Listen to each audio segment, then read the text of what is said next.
Well, how's it going, friends and family? My name is Amos, and welcome to episode 2 of Dividend Compounders with Cheese. In today's update, I'll walk you through a recent capital shift that happened in the portfolio. The Patreon folks found out ahead of time, but now you guys get to know what changed, where the money went, and the thinking and the logic behind it.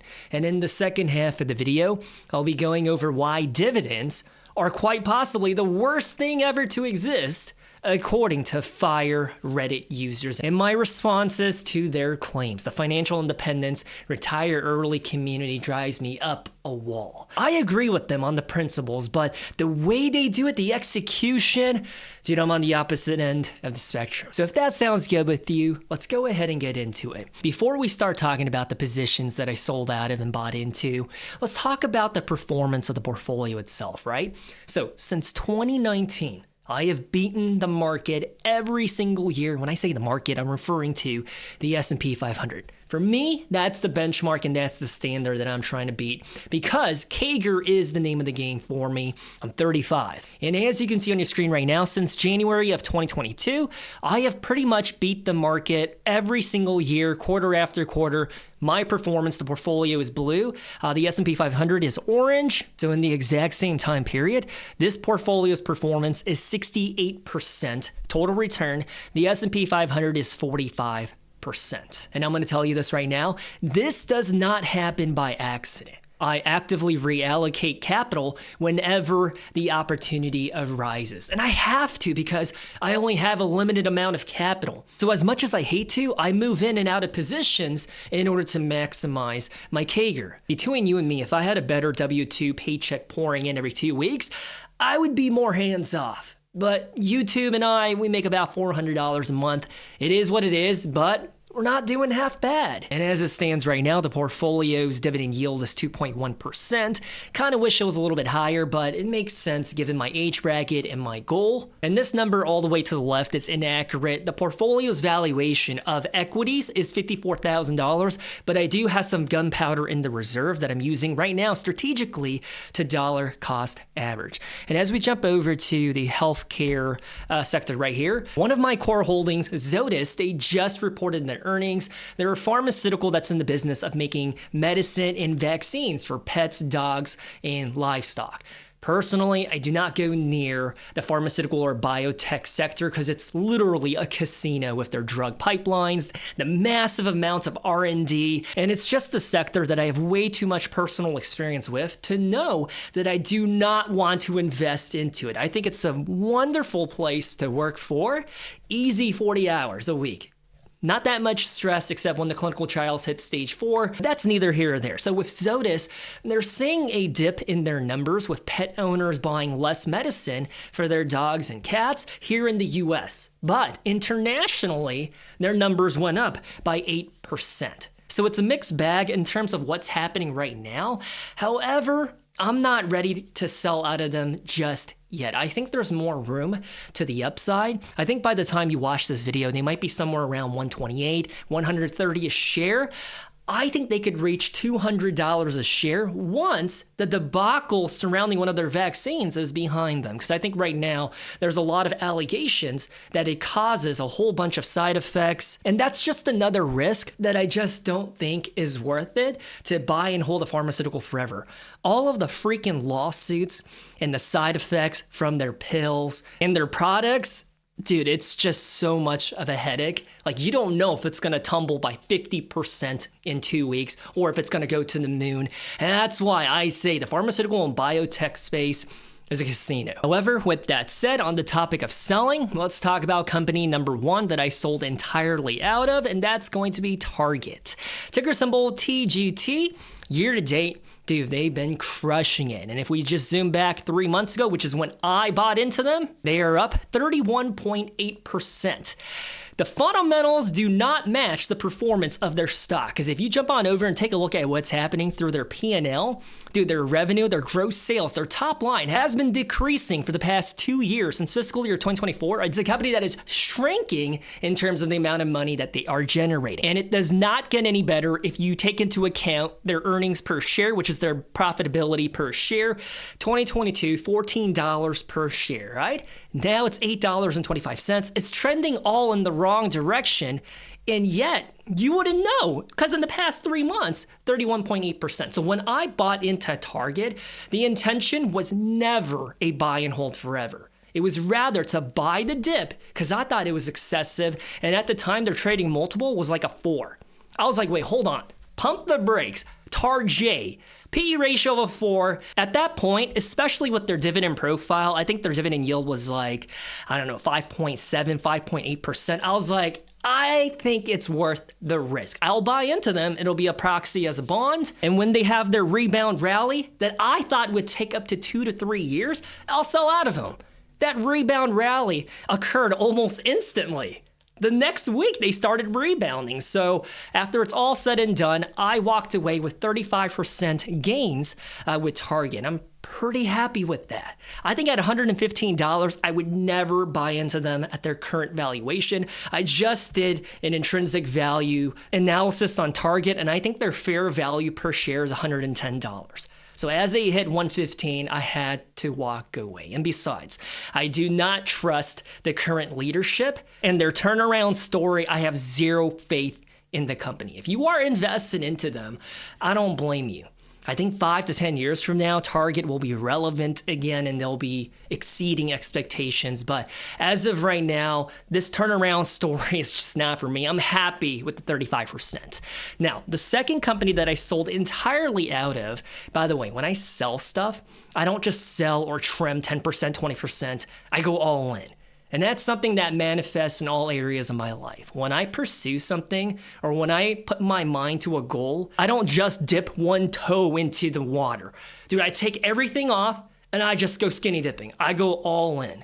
So, entirely sold out of my position with Centene. Let's just take a look at what happened in the past 1 year, right? They went off a cliff alongside with all of the health insurance stocks back in the summer of 2025. So when they sold off beyond belief, I knew that the markets were just way too emotional when it came to Centene because they're in the business of doing Medicaid and Medicare primarily for the state of California. And if you know anything about California, yes, they have a ridiculous amount of taxes slapped on top of everything. The cost of living is also ridiculously high. You want to buy a house in Southern California? Good luck. You can't even buy a shed for less than $500,000 US. And no, I'm not exaggerating. But something else about California, whether it's a good or a bad thing, is that they have really good public care for their citizens, whether they are documented or undocumented residents of the US, health insurance for everybody. You're covered pretty much.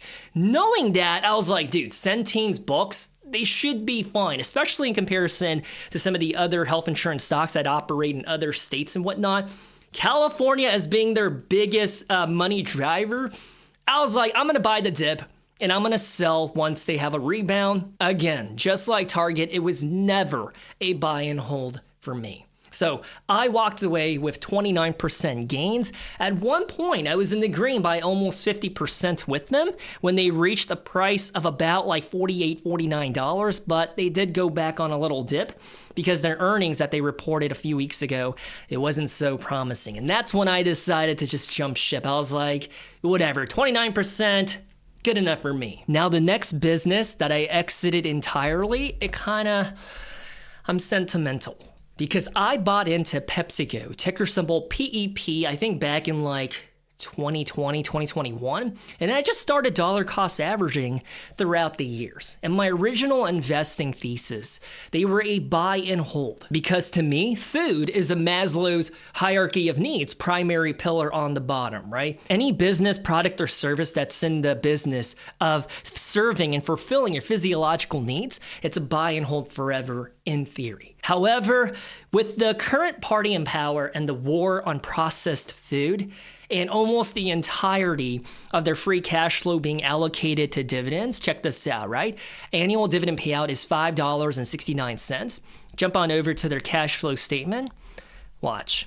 So free cash flow per share is $5.59. Knowing that the next 2.5 to 3 years would be a pretty harsh environment for them to operate in, especially with tariffs, I knew that it was time to move on. especially the CAGR that I was going to get out of them, which is kind of crazy to say because if you zoom out and take a look at the performance of PepsiCo prior to the current transition of the administration, dude, they were crushing it. They were killing it. However, I did not anticipate a hostile environment being really bad for their business. I think it's a combination of a whole boat of issues, including WIC and government assistant food programs not being allowed to buy any of PepsiCo products, but also inflation, but also the grocery off-brands being placed right next to them on the shelves, and with the whole Make America Healthy Again movement. Dude, you know what I'm saying? Now, deep down inside, I'm still bullish on food as a long-term theme. That's something that we're always going to continuously need in order to sustain life. Unless all of us go on Ozempic, weight loss drugs, and we just eat goo, pudding, 3 times a day, and disregard eating satiating umami foods.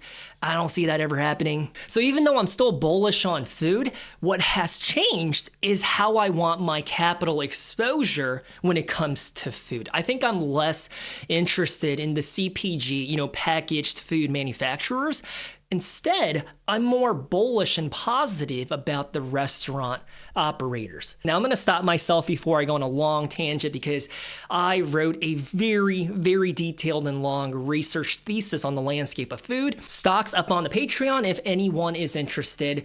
On that note, is anyone else getting tired? Because apparently, everything causes cancer now. I think it's good that the research and the studies are pointing to the direction of what's hurting us, of why people under the age of 40 are getting colorectal cancer, and why cancer across the board is increasing. Instead of just wandering in the dark in a cemetery, that sounds like a fun time.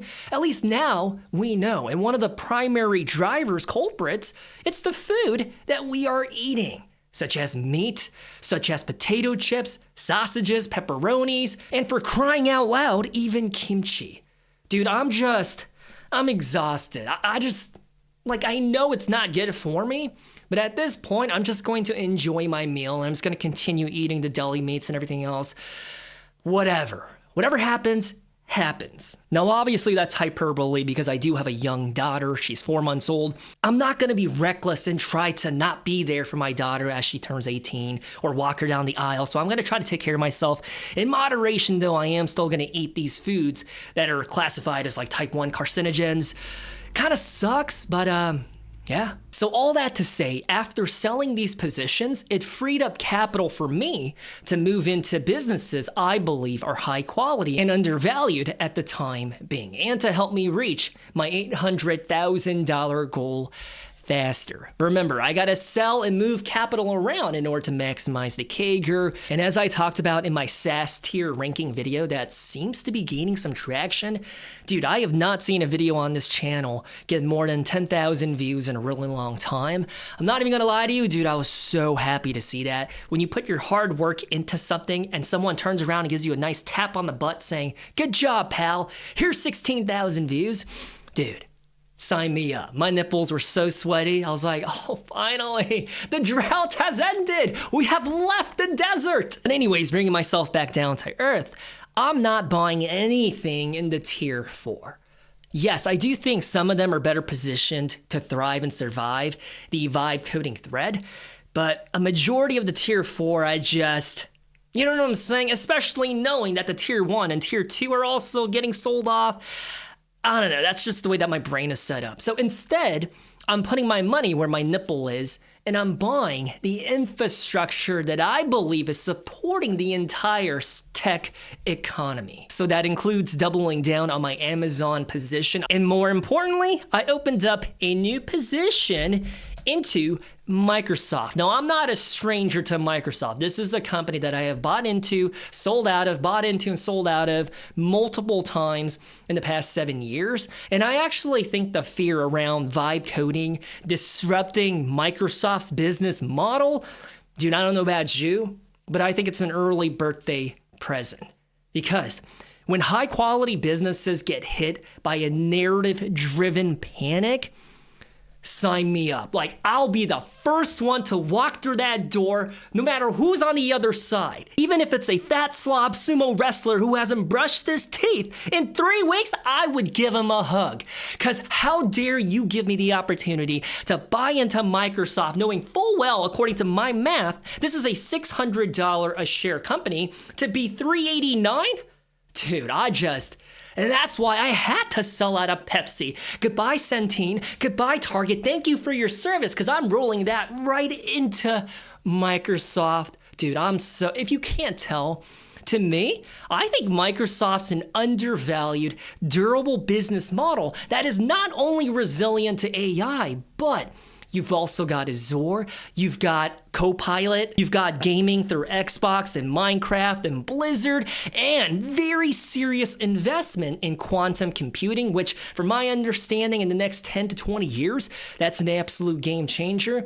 And then let's talk about it. Their OpenAI partnership. They've got a lot of their revenue tied up to OpenAI's success and a percentage of their gross sales. So Microsoft and OpenAI and Oracle, they have the most exposure to OpenAI. And I think the big question is, can OpenAI generate enough revenue in order to be good on their end of the bargain by pumping billions back into Oracle, who's building a crap ton of data centers just for OpenAI? Likewise, for Microsoft, I think OpenAI just reduced the amount that they're going to be spending from like $1 trillion down to like 600 something billion dollars. So yes, that is a red flag. However, I think that forecast is a lot more reasonable to me. So is the partnership with OpenAI a risk? Sure, I think it is. But it's a calculated risk that I'm comfortable taking every day of the week. Microsoft is a position that I'll continue to dollar cost average into as the tech sector sells off. I hope that it becomes my biggest position. I mean, if you just take a look at their financials and fundamentals, you cannot find a single blemish in them. And I think there's also the narrative that vibe coding is going to disrupt Microsoft Office, Word, Excel, Outlook. Dude, come on. As if for the past 20 years there weren't already alternatives flooding the markets. There's so many varieties and flavors of Microsoft Word that are free. Even Google has their own version of Excel. Even Google has their own version of Word document. And having said that, has all of the competition eroded and killed Microsoft's growth story? Has it? You tell me. Be honest. Look at the numbers. I mean, let's take a look at their free cash flow. Has it disrupted and ruined them as a company, as a business operation? Absolutely not. I'm not too concerned. I will continue to buy Microsoft. Do not follow me into this. Let me learn my lesson the hard way. So now that we're on the same page with my buys and holds and recent transactions, let's take a look at how it looks now. We have 12 positions. I think the biggest winner by far is Huntington Ingalls. My only regret is not buying more shares of them. At the time, I literally had no more capital. A total return of 166% in a matter of about a year.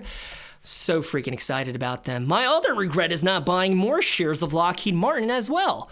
Now, obviously, I'm on the red when it comes to Microsoft because I just bought into them. This right here is a little misleading because it's including my prior transactions with Microsoft. So the purposes of me dollar cost averaging into them right now, just only take a look at it right here. And I think everyone else in the portfolio is doing pretty well, including Clorox, Procter & Gamble, and then the eyesore right there, the Trade Desk. They're going to be reporting their earnings today when you guys wake up.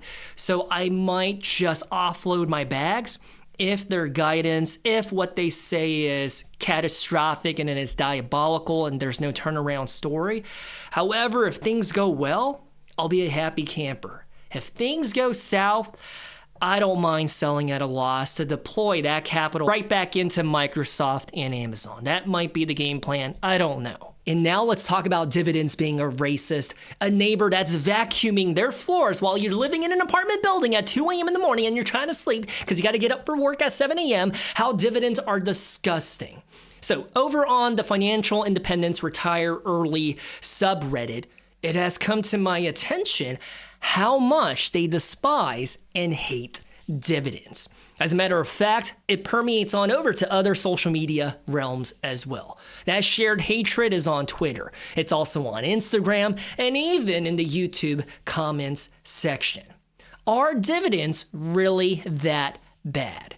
So this thread right here, it says, do you plan to live off dividends or sell shares when you retire? Which is a fair question. So I think for most of us, once we reach our goal portfolio, whether it's 500 grand or 50 million, what are you going to do in order to turn that into money so that you can continue to live as you wait for your Social Security checks to kick in, right? So this guy goes on to say that growth funds will outperform long term, but when it comes to actually retiring, do you plan to transition to higher yield dividend paying stocks, or are you just going to sell your stocks when you need them? So what's going to happen next is I'm going to read some of the comments, the speaking points, and I'm going to give my rebuttal and response as a dividend growth investor.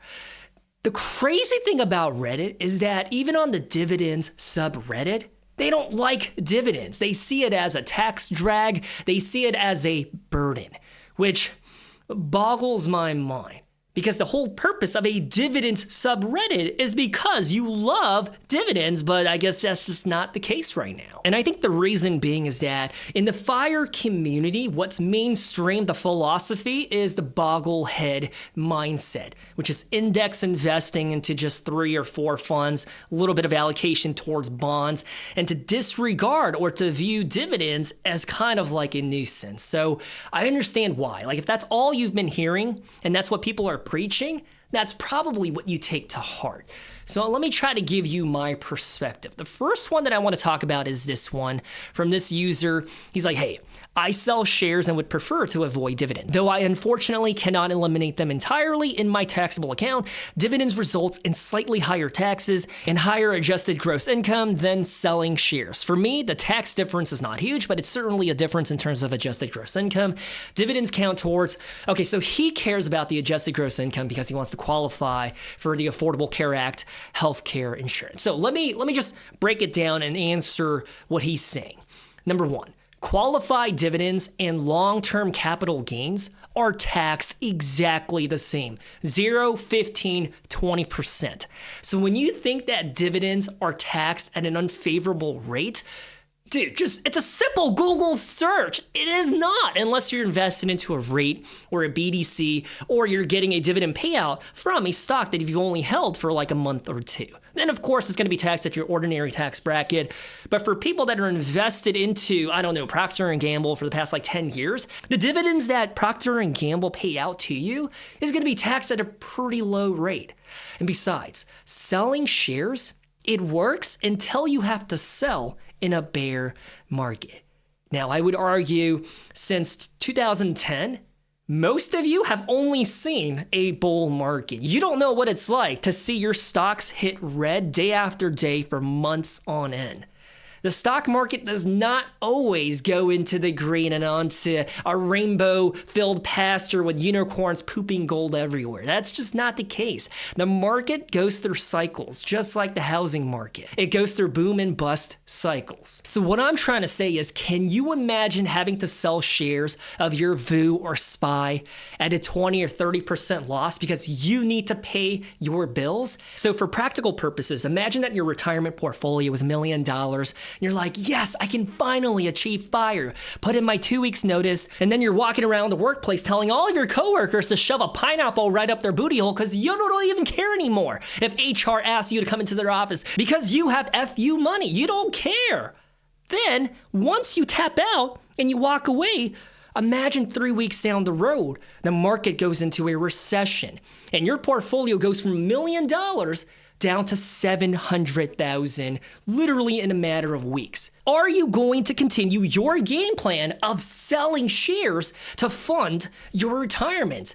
Or are you going to go on your knees and beg your supervisor and the HR team to take you back? When it comes to the retirement brokerage portfolios, dude, dividends do not require liquidation in order to get cash flow. on a systematic, scheduled basis, you will get a dividend every 3 months or every month, depending on the investment vehicle in question. And then as we scroll down this thread, this user says, I suggest focusing only on total return, not how much of that return is in the form of dividends versus capital appreciation. Okay, buddy. Total return is crucial as an investor. That's why we invest into equities.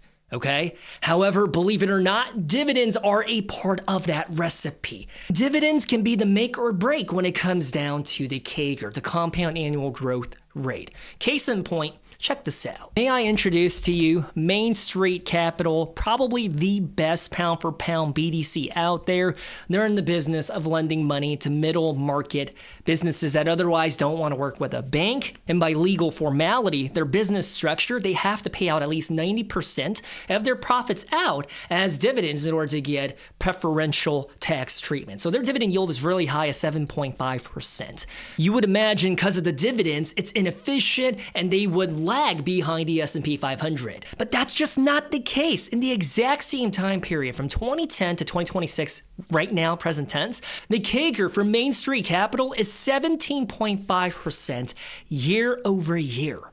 Dude, the S&P 500, which is represented by VU, 14.3%, which is respectable with a capital R, but the dividends helps the CAGR to be better, to be more efficient, to be juicy. So using the logic of the Bogleheads, total return is all that matters in your wealth accumulation phase.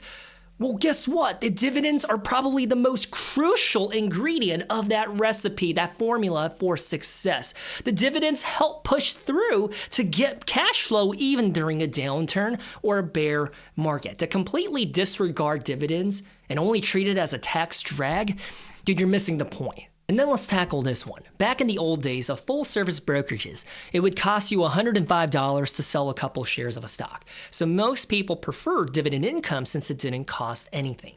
Those days are long gone. Believe it or not, back in the day, it used to cost like $14.95 or $29.99 to make a single transaction. Pretty crazy. But circling back to what this guy said, dude, this is ridiculous. Zero commission fees did not eliminate risk. You still have to bake in whether or not by the time you sell your shares, is it going to be a good market for you to be walking away with profits? Or if it's going to be a red day or a bear market, like that really matters. Him saying that the only reason why dividends were beneficial is because of these stupid commission fees, dude, again, he's missing the point. The value-added dividends is cash flow during bear markets. That way, you don't even have to contemplate the idea of having to sell shares at a loss because you need to pay your bills. Instead, you can just systematically get that cash from the dividend into your brokerage account and transfer it over to your bank account and do whatever it is you need to do. You don't need to worry about what the market is doing. And then let's talk about another one. This guy is a top 1% commenter. Dividends are not magic money. There's no functional difference between selling a share and collecting a dividend. Dividend obsolescence theory is very much a thing. So he's saying selling shares in your portfolio to create a synthetic dividend is the same thing as getting a dividend from passive income without you having to touch a finger, that dividend pouring into your account. He's saying it's the same thing. And this is how you know when a cult just goes way too far. Like you've got the head dude in the front telling everyone the sky is red, and now everyone in the pews is like, yes, the sky is red. And I look out my window, I'm like, bruh, it's blue. What are you guys seeing? Correct. Dividends are not magic. That part I can agree with, right? When you take it out of the freezer to let it defrost, that way you can bake that chicken. By the way, I'm allergic to chicken meat. Dividends, at the end of the day, it's profits that are paid out to owners like you and I. On the other hand, selling shares is you creating your own dividend by shrinking ownership. There's a huge fundamental difference. To say there's no functional difference, bruh, I want whatever Kool-Aid he's drinking because he's high as a kite. If you don't see how that's a massive difference, I don't know what else to say. Let's take a step back before I get a little too flustered. What exactly is the dividend obsolescence theory? It basically argues that dividends are unnecessary because investors can create their homemade dividend by just selling shares. Now, keep in mind, for this to be the case, As I just alluded to, we need to live in a perfect world where the market cooperates with your decisions of when you want to sell, where it behaves rationally and predictably at all times. That way you can plan your exit and be like, honey, I'm going to sell my shares on December 31st and we'll have enough money for the year, or on a quarterly basis, whatever. It's the same premise. And when I plan to do so, I'm going to be able to sell it with huge profit margins as I see today. Yes, honey, 3 months, 6 months, 9 months down the road, it's going to happen. If you think for 1 second the market's going to behave in a predictable manner, bruh, I've got some bad news for you. Recessions, pullbacks, and corrections, they happen all the time and out of the blue. Are you really going to push back your retirement by another year or two because of external factors that are out of your control? Right? That earlier example. Is he really going to have to go back to work because now he doesn't want to sell at a loss, right? Because the same shares that he owned are now 30% less. With a dividend-paying retirement portfolio, it does not matter if the market is green, if the market is red, who the president is. You don't have to sell anything. You're going to get that passive income. I already know what the pushback is going to be. Oh, but dividends aren't guaranteed either. Dude, I've uploaded video after video on this channel with studies showing that even during economic downturns like the pandemic sell-off or the great financial recession, only the stinky butthole companies slash, cut, or reduce their dividends. For most S&P 500 companies, it's business as usual, and they continue to pay their dividends and grow their dividends in light of adversity because their business model prints cash no matter what. Case in point, if I pull up Chevron, which I think is arguably probably one of the best oil and gas stocks out there, take a look at their dividend profile. 39 years of consistent and consecutive and reliable growth year over year. Meaning, if we take a look at it visually depicted, it doesn't matter if the times are good or bad. That dividend gets increased and it gets paid out to you, the share owners. We could do another one, right? My favorite REIT, which is Realty Income Corporation, Realty Income, ticker symbol O, and they pay a monthly dividend, and they've been growing it for the past 22 years on end, and we can do it again with S&P Global. They've been growing their dividends consecutively for 53 years in a row. Last but not least, let's talk about Walmart. 53 years of consecutive dividend raises, and for the past 2.5 years, aggressively increasing it, where the growth rate is 11%. Now, of course, the stinky, the smelly, the ugly, the hairy, I'm talking about hair all over the chest and up and down the booty crack, those ones where their business model was already shaky in the first place, if it comes to a recession or a downturn, of course they're gonna cut the dividend. But you really think dividend growth investors are trying to buy into those ugly ones? I mean, some of us are, but I'm not. I'm sure as heck not going near them. Case in point, step into my classroom. Let's look at this study by McKinsey & Company, one of the big 3 consulting firms, along with Boston and Bain. Do big companies cut dividends in order to grow?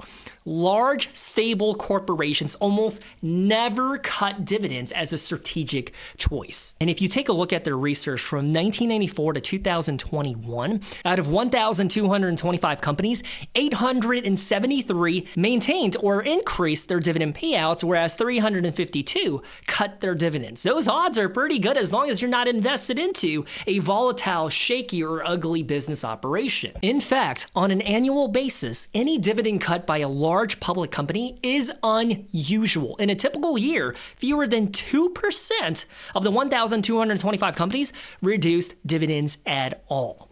You would think during an economic crisis, 50, 60, 80% of dividend-paying operations would seize or freeze their dividends in order to stay afloat as a business. That's just not the case. During the Great Financial Recession, it was around 9% of dividend cutters, and then during the pandemic, it was roughly 16%. So it's still in the minority. Cutting dividends is not as prevalent and a default option as Reddit and as Bogleheads would like to portray. You think Microsoft, Costco, Walmart, Procter & Gamble, PepsiCo, or Coca-Cola, you think they're going to cut their dividends in the near future or in the next 10 to 20 years? No. Now, when you talk about a stupid or ugly business, I don't know and I don't care if they cut their dividend. They might. But when we talk about blue chip, high quality, dividend compounders with cheese, dude, You need to wake that guy awake. The one that's sleeping in the back and snoring, he's missing all of this preaching before you want to spew misinformation and saying, oh, dividends aren't guaranteed either. Dude, stop. Stop it right now. And last but not least, I'm so sorry, but I'm going to unleash everything on this guy right here. He says there's no difference between dividends and selling stocks. It's just about taxes. Even the guy behind him is like, yeah, you're right. It just gives you a psychological cushion or a blanket at night. Again, there's a huge difference. Dividends are paid from company profits that are owed to you as the share owners. Selling stock is you reducing ownership. It's not just about taxes. Here's a really good example. Let's go ahead and assume that you own 1,000 shares of Microsoft. But because you like to sell your shares in order to create a synthetic dividend, now you only have 500 shares 1, 2, 3 years down the road. That makes no sense. Your ownership gets smaller and smaller and smaller. Make it make sense, right? So every time that someone copy and paste the same dividend take from Twitter University, dude, it makes me want to chug an entire bottle of whole milk, unpasteurized, knowing full well that I'm lactose intolerant. That way I can have severe bubble gut all day. Like, that sounds like a fun time to me. Then reading these people spew misinformation drives me up a wall. Like, I can feel my hairline receding already, understanding that there's people reading that for the first time and they're thinking that it's biblical truth. And I'm like, dude, stop spreading lies. Because think about it. The whole point of retirement is to live off your portfolio without constantly having to manage it. If you have to sell shares every quarter just to generate income or annually, that's not retirement in cruise control. That's ongoing maintenance and having to stress and worry about what the macro environment factors to see whether or not it makes sense to sell shares. Like, imagine you have to keep pushing back selling, and now you got to live off of ramen like a 21-year-old college student, because your math didn't align with what Mr. Market is doing. I just feel like selling shares in a bear market because that's your strategy for generating income. Dude, that just adds a level of stress that most people just don't account for. Like, on paper, it makes sense. It makes all the sense in the world. Oh, if my portfolio grows at 10% year over year and I only sell 4% of it, then this portfolio should theoretically outlast me. But what I'm trying to say is that when your $5 million portfolio drops down to like $3 million or $2 million in a matter of months, believe it or not, you're gonna feel a bit of panic hit you right in the nutsack. Most people that are anti-dividend, they think that they have the stomach to do this methodology until the time comes. What I'm trying to say is that's when they're gonna wish that they were a dividend investor. Then again, Reddit's an echo chamber and they probably will never watch this video and they do not care. They probably think I'm a rambling idiot, so it is what it is. So other than that, in case you missed it, I just uploaded an earnings week video, I think sometime on Monday or Tuesday. And in that video, I talk about why I live in Japan. Because I know we've seen a handful of comments from people saying like, dude, your accent, you don't sound like you're a native Japanese. And you're correct. I'm an American. I live in Japan. So if you want to know why, watch that video. And then I also uploaded a portfolio roast that did not do too well. It barely has 1,000 views, which is kind of crazy because the video right before it, it got 16,000.